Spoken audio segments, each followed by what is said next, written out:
Live कर रहे हैं ना। हाँ मैं लाइव कर रहा हूँ।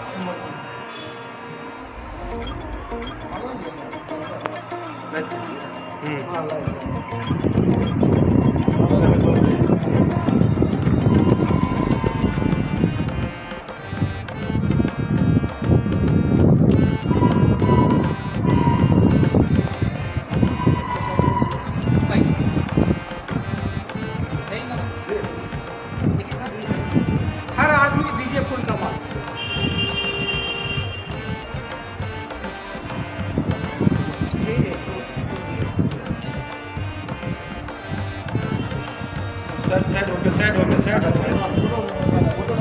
ये अरुण जी दे रहा है, नाम भी बोलना चाहिए 10 बार। पिक्चर में रह क्योंकि मोबाइल से हाईलाइट करना है। मोबाइल से तो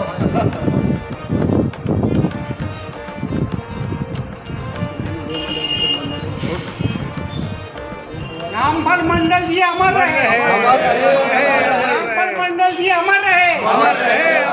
रामफल मंडल जी अमर रहे। रामफल मंडल जी जिंदाबाद। रामफल मंडल जी जिंदाबाद। रामफल मंडल जी जिंदाबाद। जब तक सूरज चांद रहेगा, जब तक सूरज चांद रहेगा, जब तक सूरज चांद रहेगा, रामफल मंडल जी अमर रहे। रामफल मंडल जी अमर रहे। रामफल मंडल जी अमर रहे। एक एक आदमी फूल देते जाइए।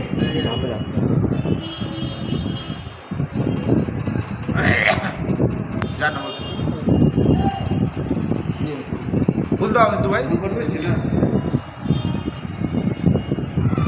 इधर से आइए इधर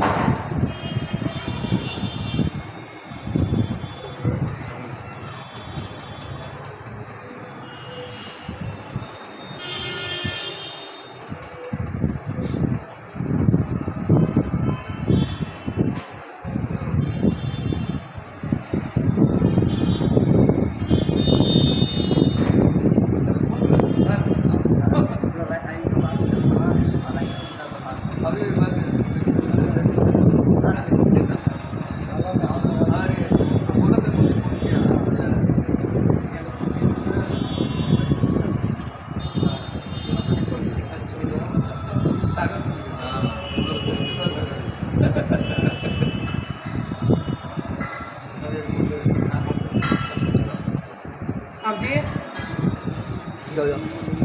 डबल जी दिए। हाँ आप दिए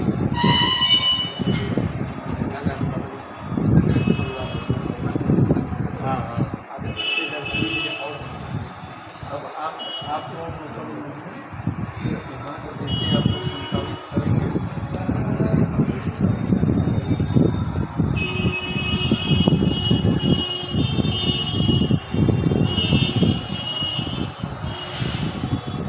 आज का दिन में कहाँ नहीं चर्चा है, आज का दिन में कहाँ नहीं इनका फूल माला होना भी चाहिए। इतनी कम उम्र में आदमी अपना जान गंवा दिए।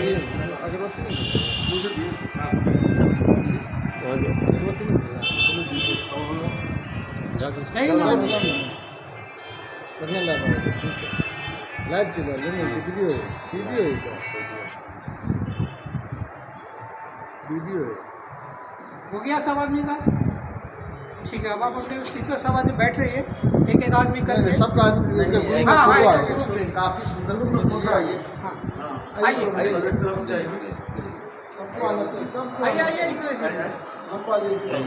पूरा लंबा लंबा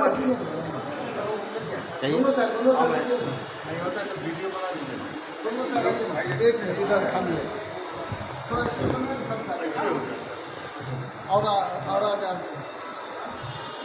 दोनों साइड रामफल मंडल जी अमर रहे। रामफल मंडल जी अमर रहे। रामफल मंडल जी अमर रहे। जब तक सूरज चांद रहेगा, जब तक सूरज चांद रहेगा, रामफल मंडल जी जिंदाबाद। रामफल मंडल जी जिंदाबाद। रामफल मंडल जी जिंदाबाद। डबल जी।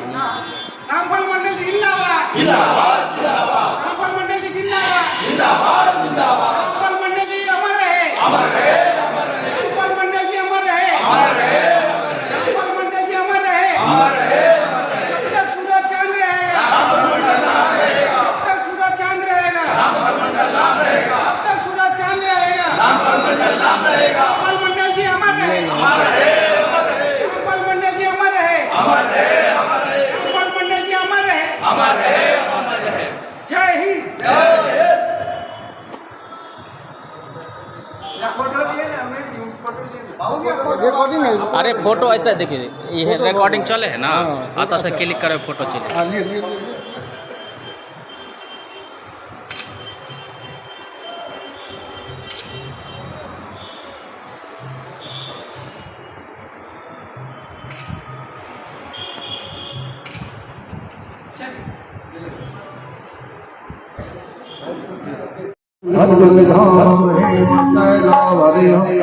तनुजन कृष्णानु जाने राम सकल गुण निधानम वानर नाम धीशम रघुपति प्रिय भक्तम वात्मिदातम नमामि नमामि नमामि कर्पूरकारं करुणावतारं संसार सारं उद्यग्रहारं सदा वसन्तं हृदयारं शिवं भवानी सहितं नमामि।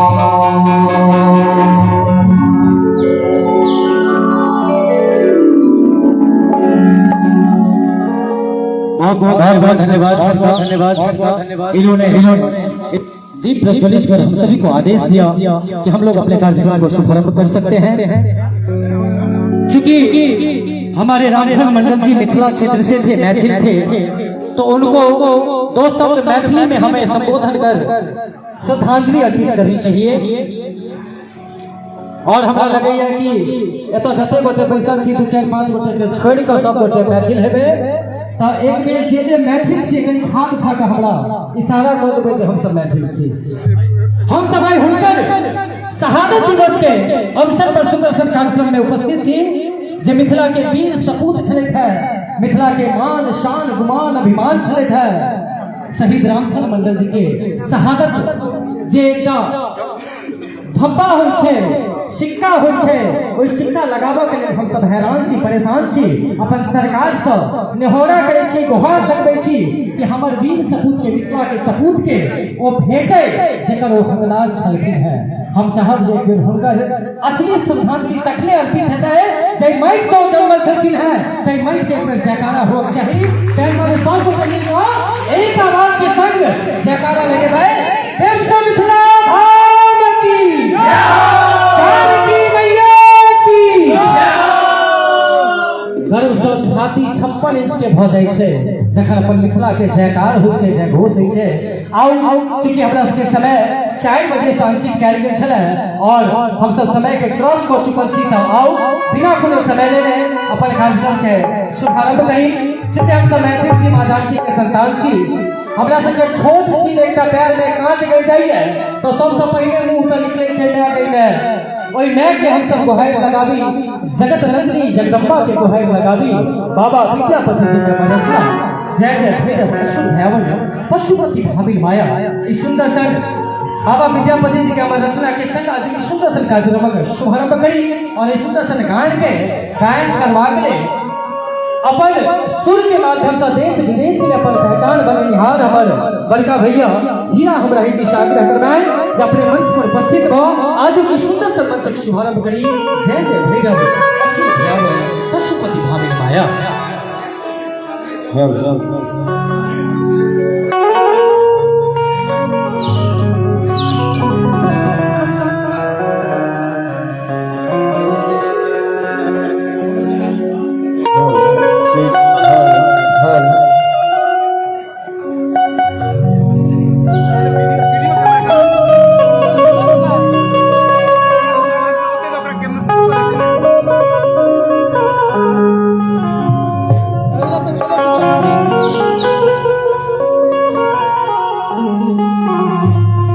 सभी लोग अपने अपने स्थान पे 5 मिनट के लिए खड़े हो जाए। जो जहां जहां खड़े आप लोग अपना अपना पोजीशन ले जाए।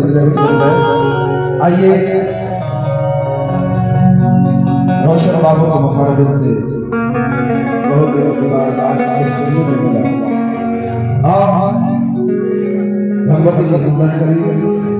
आज कार्यक्रम के शुरुआत सुरेंद्र मंडल जी सभी लोग अपने अपने स्थान पर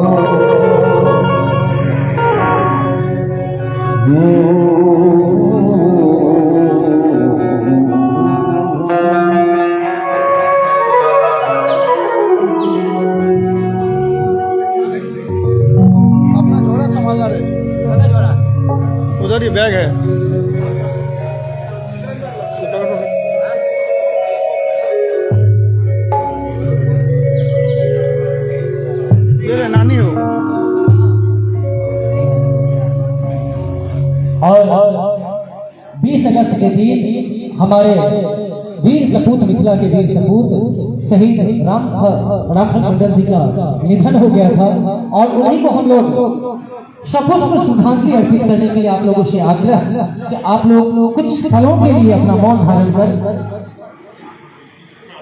इस 20 अगस्त को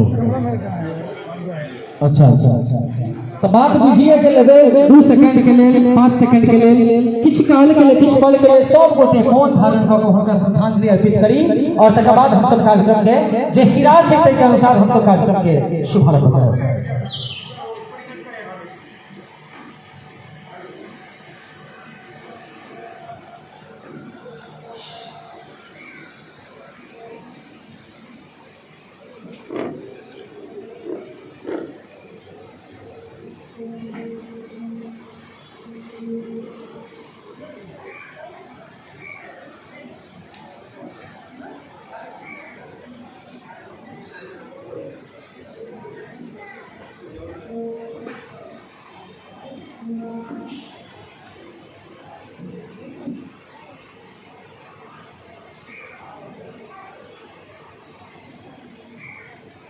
ओम शांति, ओम शांति, ओम शांति।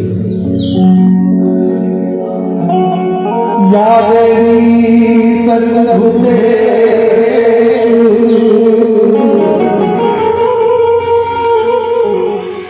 शारदे रूपे सर्वसंता नमस्ते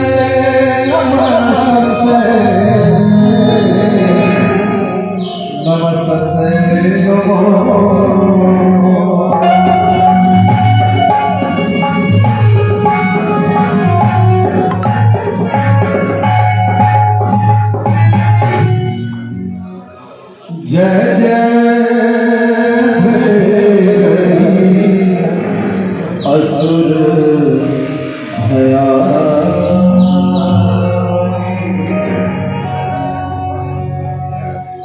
पशुपति भामिनी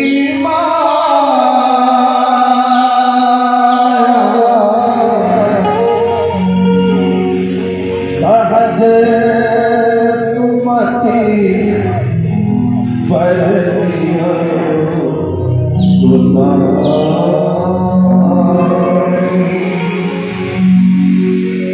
अनुगत करते तू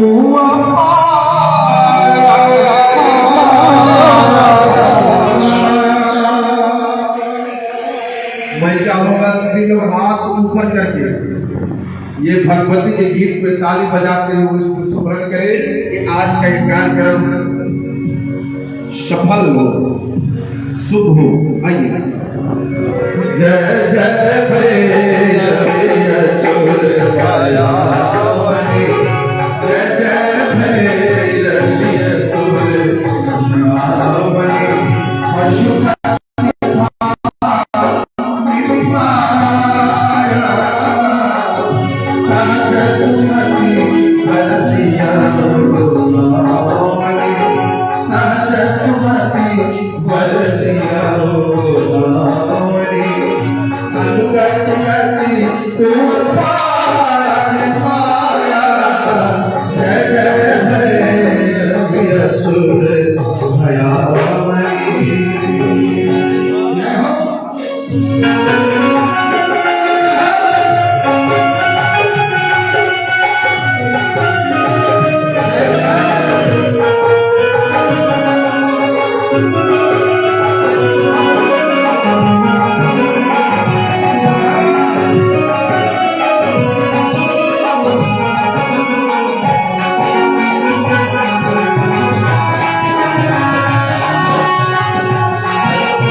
भगवती वंदना सब बाबा विद्यापति जी के अमर रचना सही कार्यक्रम के शुभारंभ भेल।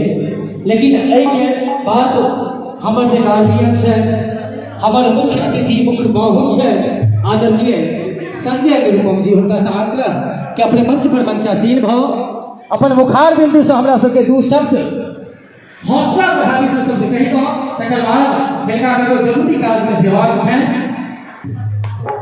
और प्रत्येक कार्यकर्ता महोदय जी समाज के मंच पर उपस्थित हो और मंच समर्पित कर रहा है कि किस काल के लिए मदद दिए हमारे राष्ट्रीय महोदय आदरणीय संजय निरुपम जी हैं।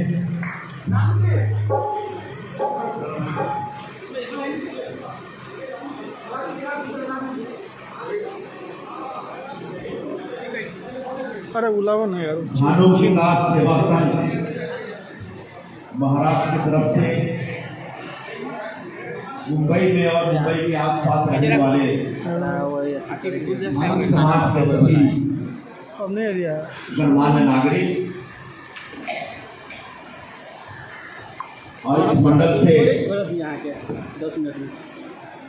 जुड़े समाज के सभी लोगों का जो एक सम्मेलन आयोजित किया गया है, उस सम्मेलन के में उपस्थित संस्था के अध्यक्ष श्री सुरेंद्र मंडल जी, पीजी मंडल जी, गणेश मंडल जी, सगुन लाल मंडल जी, मनोज मंडल जी, विनोद मंडल जी, ललित मंडल जी, यहाँ पर उपस्थित समाज के अन्य साथी, मेरी माताएं, मेरी बहनें, नौजवान साथी और दोस्तों, और म्यूजिक कंपनी और अच्छे मतलब विद्यापति का गीत सुनाने वाले हमारे गायक बंधु, क्या नाम दिया हुआ आपका? हीरा ठाकुर जी। वाह, क्या बात है। आप साहब रोशन मिश्रा जी, हाँ का नाम रोशन मिश्रा, दरभंगा, मधुबनी से। हाँ, सबको प्रणाम करे जी।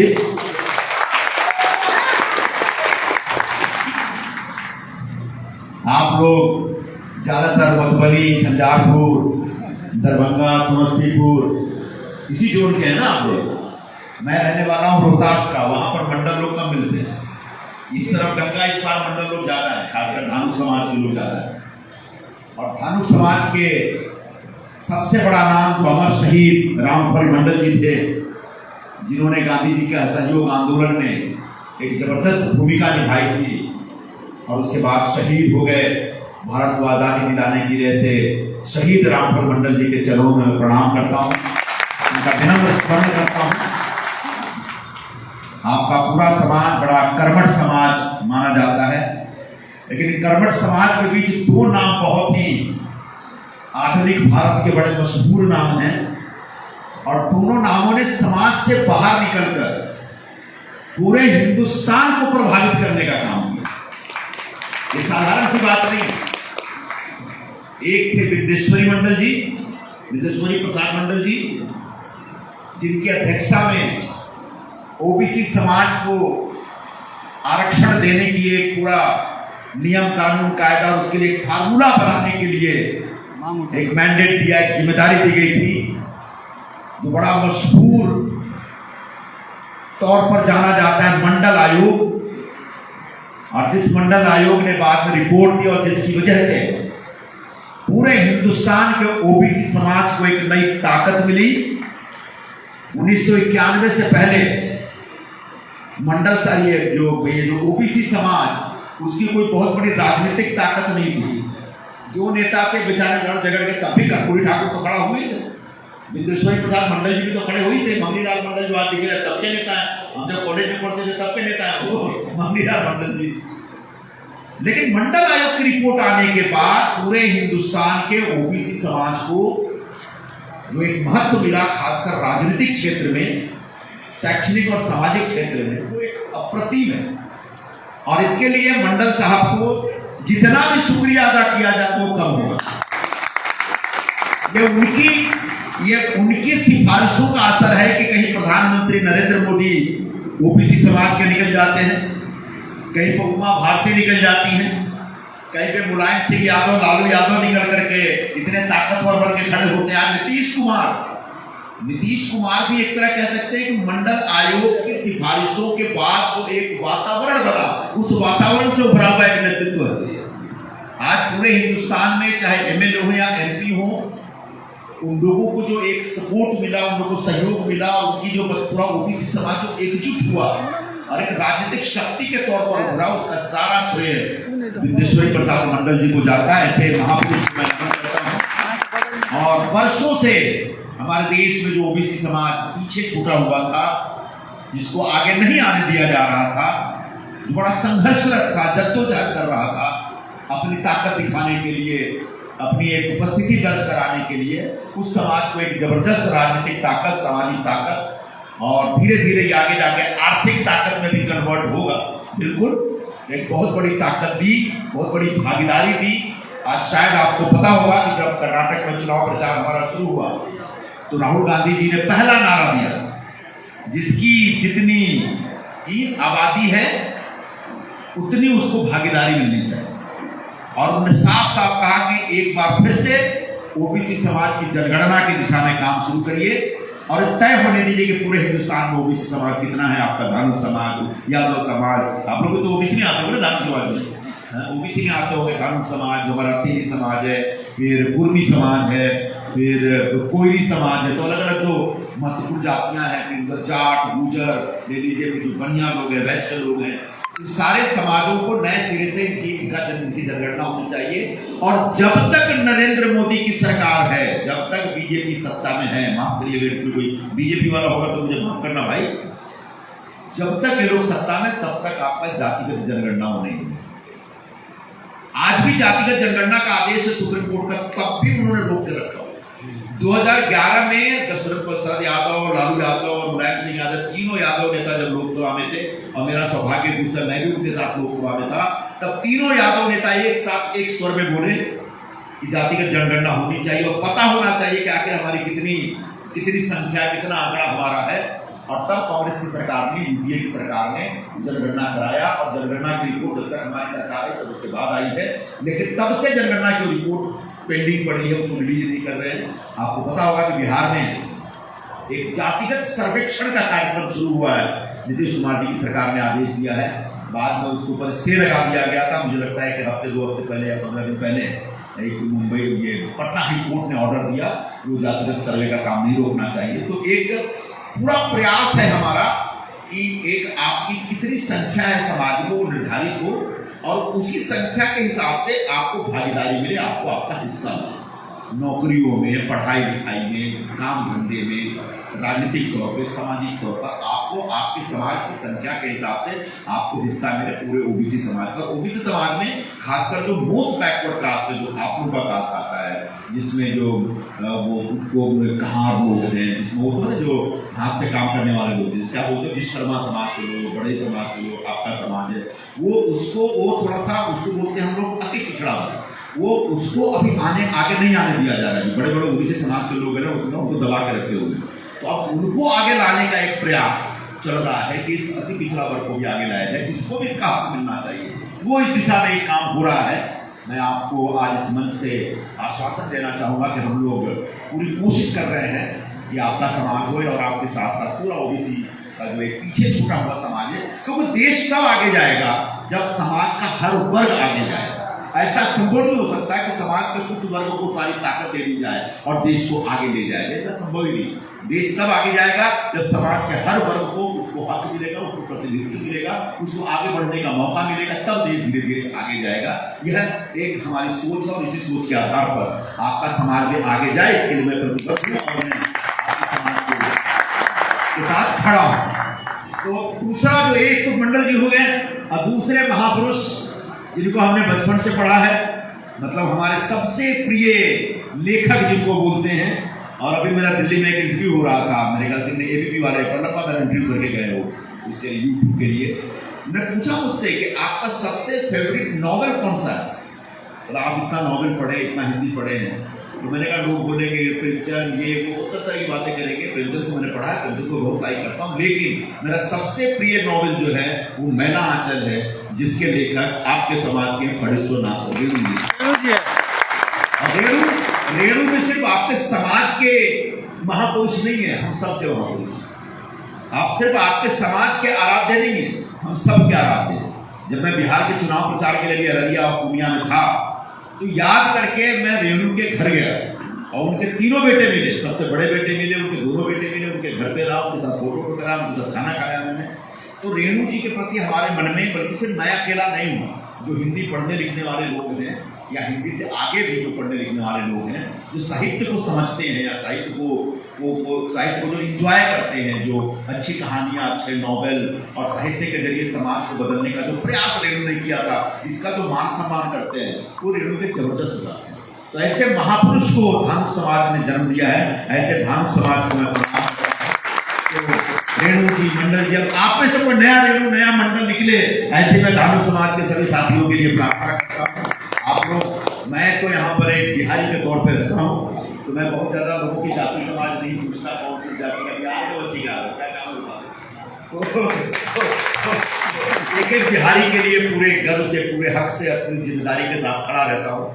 लेकिन इसमें पता है कि सभी बिहारी लोग सब अपना गांव घर छोड़ करके, बिहार के, यूपी के सब लोग अपना गांव घर छोड़ के यहाँ पे आए हैं और रोजी रोटी की तलाश में आए हैं। मुंबई शहर की कृपा है कि सबको कुछ ना कुछ रोटी, कुछ ना कुछ मौका, कुछ ना कुछ अवसर मिल जाता है।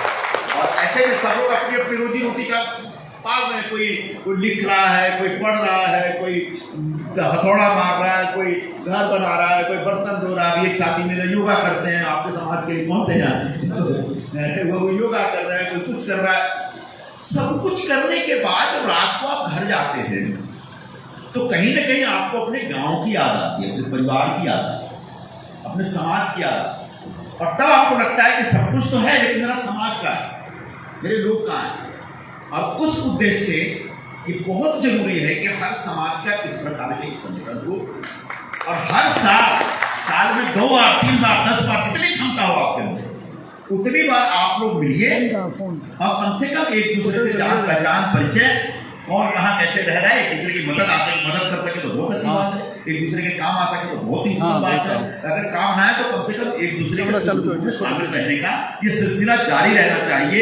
और इसी सिलसिले को समझते हुए, इसी जरूरत को समझते हुए, कभी 1998 में, इधर बहुत सारे लोगों के जो पैदा भी नहीं हुए होंगे तब, जब 1998 में हमने तय किया, ऐसे हम लोग बिहार के 8-10 लोग बैठे थे, मैंने आया राज्यसभा का MP बना था, तो हुआ कि भाई बिहारी लोगों को जमा करने का कोई प्रोग्राम बनाना चाहिए, क्या किया जाए, हर साल एक साथ एक जगह जमा हो।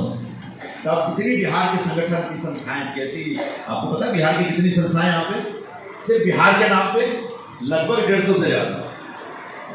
अरे तो बिहार यूपी के लोग जहां रहिए वहीं एक नेता बन जाइए, हर आदमी एक नेता, एक पार्टी है यहाँ पे।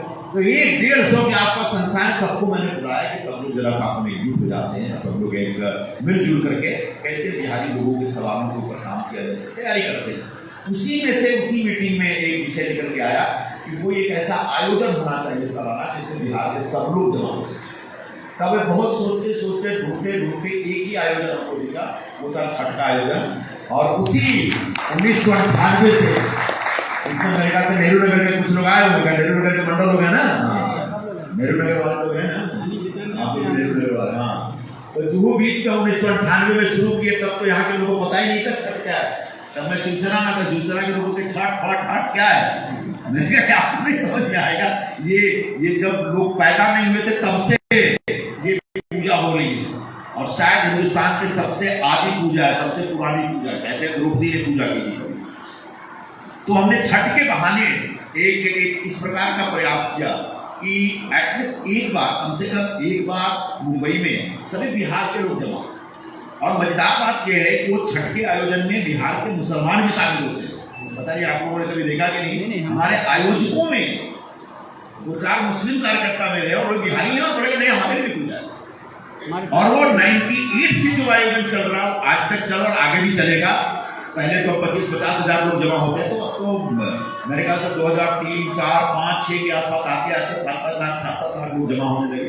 इतने जमा होने लगे कि यहाँ के कुछ नेताओं के पेट में दर्द होने लगा, वो विरोध भी करने लगे। आखिरकार मुझे सुप्रीम कोर्ट जाना पड़ा, सुप्रीम कोर्ट जा करके केस लड़के जीत के फिर हमने आखिरकार एक प्रोग्राम चालू यहाँ पर रखा, क्योंकि मेरा मानना है कि मुंबई में 2-3 समाज प्रमुखता से रहता है। एक मराठी समाज बड़ी प्रमुखता से का उनके प्रदेश की राजधानी है, दूसरा समाज रहता है यहाँ गुजराती समाज, और तीसरा जो बड़ा समाज है वो हिंदी भाषी समाज है, खासकर बिहार और पूर्वांचल के लोग।